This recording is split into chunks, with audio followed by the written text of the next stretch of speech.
மகர ராசிக்காரர்களுக்கு கிரக நிலைகளின் மாற்றத்தால் கலவையான பலன்கள் அமையும். மாதத்தின் பிற்பகுதியில் ராசியிலேயே முக்கிய கிரகங்கள் இணைவதால் குறிப்பிடத்தக்க திருப்பங்கள் ஏற்பட வாய்ப்புள்ளது.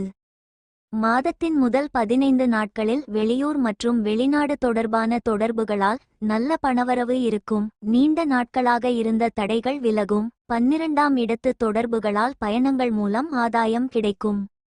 மாதத்தின் பிற்பகுதியில் சூரியன், புதன், சுக்கிரன் மற்றும் செவ்வாய் ராசியிலேயே அமர்வதால் உடல் ரீதியான சுறுசுறுப்பு அதிகரிக்கும். இருப்பினும் செவ்வாயின் தாக்கத்தால் கோபம் மற்றும் முன்கோபம் அதிகமாக ஏற்பட வாய்ப்புள்ளதால் நிதானம் தேவை. கிரக மாற்றங்களால் குடும்பத்தில் சுப நிகழ்வுகள் அல்லது மங்களகரமான விவாதங்கள் தொடங்க வாய்ப்புள்ளது. ஆரம்பத்தில் 6 மற்றும் 12ஆம் இட தொடர்புகள் செலவுகளை ஏற்படுத்தினாலும் அவை பெரும்பாலும் சுப செலவுகளாகவே அமையும். சந்திராஷ்டகம் 23, 24, 25